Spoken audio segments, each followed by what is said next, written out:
Elephant Island Chronicles presents The Woman Who Married an Owl by Anne Virginia Culbertson. Foreword by Joe Marin. Narration by Amazon Polly. Foreword. In the rich tapestry of American folklore, few threads are as vibrant and enduring as those spun by the Native American communities. The Woman Who Married an Owl, collected and retold by Anne Virginia Culbertson in her seminal work, American Indian Fairy Tales, represents a remarkable effort to bridge cultures and preserve the stories of a people deeply intertwined with the rhythms of the natural world. This tale, like many in the collection, transcends mere entertainment. It serves as a portal into the spiritual and moral landscape of the tribes along the eastern seaboard of the United States. In it, the natural and human realms intermingle through the mystical union of a woman and an owl, offering readers a glimpse into the complex interplay of respect, fear, and reverence that characterizes many Native American interactions with the animal world.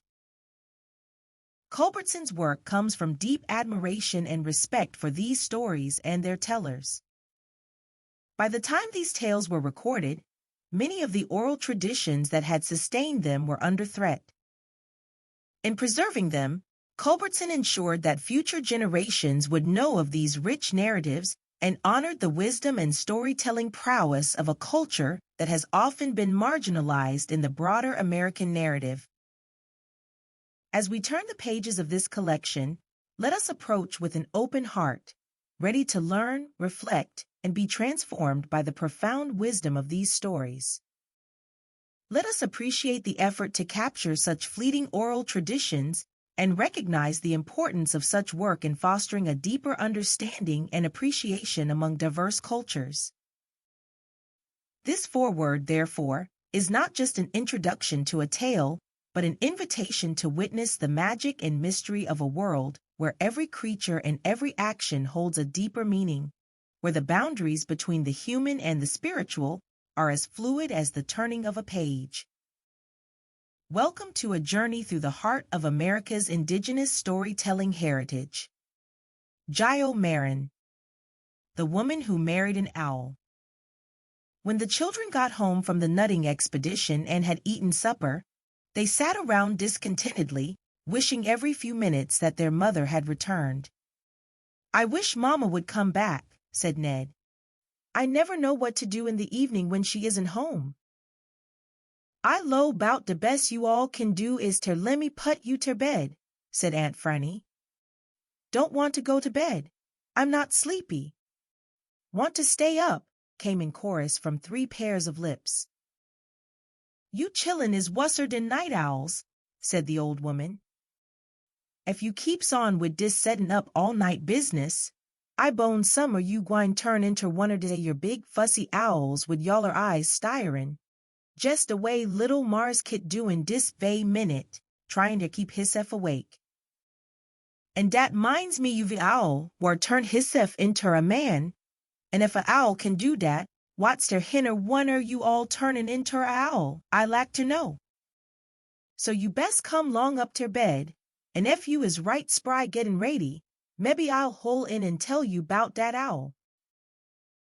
The little procession moved upstairs, Cooney, the houseboy, bringing up the rear with an armful of sticks and some fat splinters of lightwood, which were soon blazing with an oily sputter. Cooney scented a story, and his bullet peg was bent over the fire an unnecessarily long time, as he blew valiant puffs upon the flames which no longer needed his assistance, and arranged and rearranged his skillfully piled sticks. "Quit dat foolishness, nigger," said Franny at last, "and set down on de hearth and have Yosef. Ef you want her stay, why'n't you say so? Stidder blowin' Yosef black in de face. Now den, ef y'all ready, I gwine begin. Dish yer what I gwine tell happen at de time er de year when de Injuns was havin' der green corn darns, and I reckon you all 'bout ter ax me what dat is, so I s'pose I mought will tell you. Long in August when de Injuns stop wucking de corn, what we call layin' by de crap, Den they should most times tell if 'twas winter be a good crap, so dey minst to get ready for de darns nigh a month befine. Dey went to de medicine man and axed him for to pint de day. De medicine man he son out runners to tell ivdy, and de runners dey cured membin strings with knots tied all long 'em, and give 'em ter de people for to hep a member. De folks dey cut off a knot from de string each day, and when de lost one done cut off, den dey know de day for de darns was come. And de medicine man he son out hunters too, for to get game, and mo runners for to cure hit ter de people sauce dey mought cook hit and bring hit in. When de time come, de people gird together, and de medicine man he tooken some er de new corn and some UV, all de craps and burnt hit, before de people was low to eat any. Atter de burnin', den he tooken a year of corn in one han, and ax for blessings and good craps with dat han, while he raise up ter han to de storm and de wind and de hail and beg 'em not to bring evil pun de people. Atter dat, dey all made their breakfast often roastin' years er de new corn, and den de darns begun and lasted 4 days and 4 nights. The men dress up in their best and the gals wearing gret rattles tied on their knees, that shook and rattled with evie step. The gal where I gwine tell 'bout was on her way home on the 4th night, and she was powful tired, case dem rattles is monstrous heavy, and she been keepin' hid up for nights hon runnin'. She was gwine through a dark place in the woods when suddenly she seed a young man all wrop up in a soft gray blanket and leanin' gins a tree. His eyes was big and round and bright, and they seemed to buoyin' lack fire. Dem eyes jored de gal and jored de gal twell she warn't feared no mo, and she come nearer, and loss he put out his arms wrop up in de gray blanket and jored her clost, twell she lean ergin him, and she look up in de big bright eyes and she say, "Whar is you? Whar is you?" And he say, "Oo goo coo, oo goo coo." Dat was de Trekkie name for owl, but de gal ain't pay no 'tention ter dat, for most er de Injun men was name atter buds and beasacies and sesheesy dat. Atter dat, she useter go out to de woods evie night to see de young man, and she aloo sing out to him, "Whar is you? Whar is you?" And he'd answer, "Oo goo coo, oo goo coo." Dat was de onies would he uver say, but de gal thought 'twas all right, for she done mek up her mind that he longed to ner tribe or Injuns war spoke different from her own people. Sides in dat, she love him, and when gals is in love dey think everything de man do is just 'bout right, and dizay your courting couples is no gret for talkin', nohow. The gal's daddy was daid and her mammy live all lone, so loss she mek up her mind dat it be heap mo handy to have a man round de house, so she up and tell her mammy that she done got married.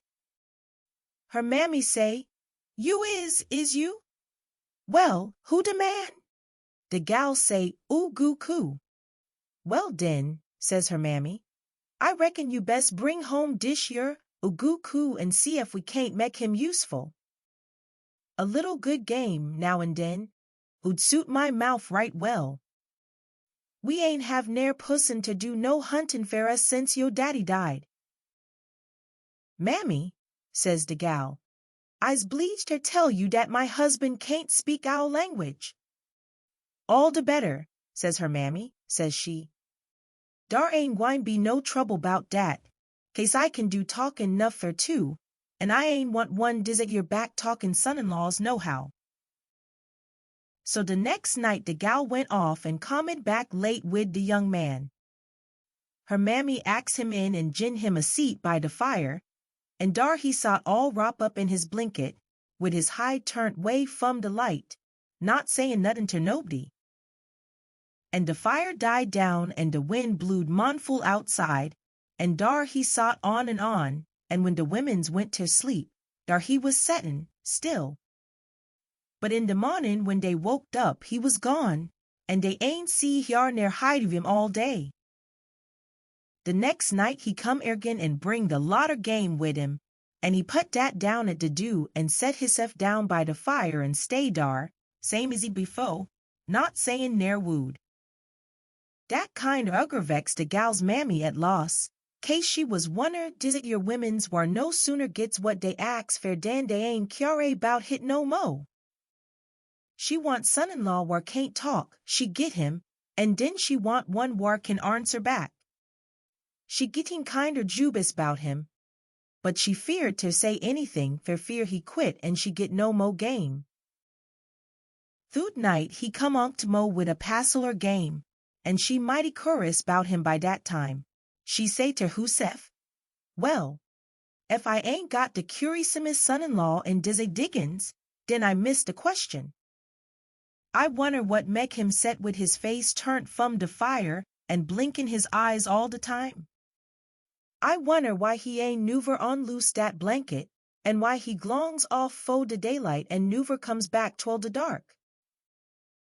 Oh, mammy, says de gal, says she, ain't I tole you he can't speak our language, and I spec he done come from dat one country whar we year tell bout, way off yonner, and dat huckom he had her keep his blanket round him.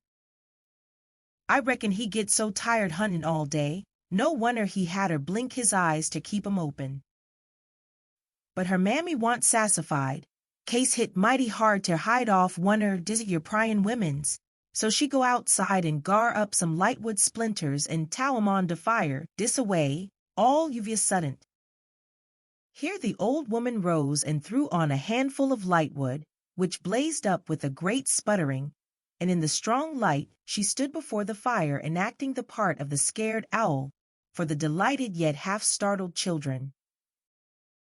And when she thowed hit on, Aunt Franny proceeded, de fire blaze and spit and sputter just lak dis do, and de omen she fotched a yell and cried out she did, Land o' de mussiful! What cur'ous sort o' wood is dish yer dat AC lak dis? De owl he was startled, and he look round suddent, dis-a-way, over his shoulder, and de womens dey let out a tur'ble screech, case dey seed 'twa'n't nuttin' but a big owl settin' dar blinkin'. Owl seed he was found out, and he riz up and give his gret wide wings a big flop, lak dis, and swoop out to do cryin', ooh goo coo, as he flewed off into the darkness. Here Aunt Franny spread her arms like wings and made a swoop halfway across the room to the bedside of the startled children. And, she continued, de wind howl mournful all night long, and seemed ter de gal and her mammy lak 'twas de voice of Po o goo coo moanin' fer de gal he love. And didn't he ever come back? Said Ned. Naw, Sue, dat he didn't.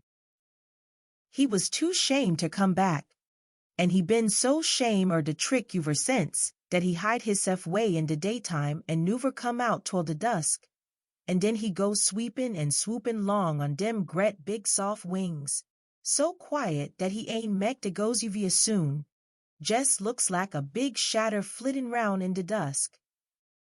He tek dat time too, case he know dat bout den de little fiel mouses and seshiesy dat comes out and menses ter run round, and woe be unter 'em ef dey meets up wid Mr. Owl, de's a goner show. But how could they think an owl was a man? Asked Janey. Well, honey, de tale ain't tell dat, but I done study hit out dis-a-way, dat mo'n likely de gal been turnin' up her nose at some young Injun man, and outer spite he done gone and got some witch ter put a spell on her, so's de owl ould look like a man, and she ould go and tow husef away on a ole no-count bood.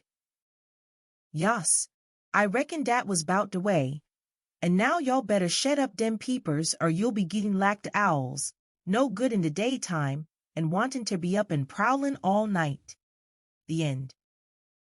From all of us here at the Elephant Island Chronicles, we hope you have enjoyed this classic short story by Anne Virginia Culbertson. Have a great day and stay curious.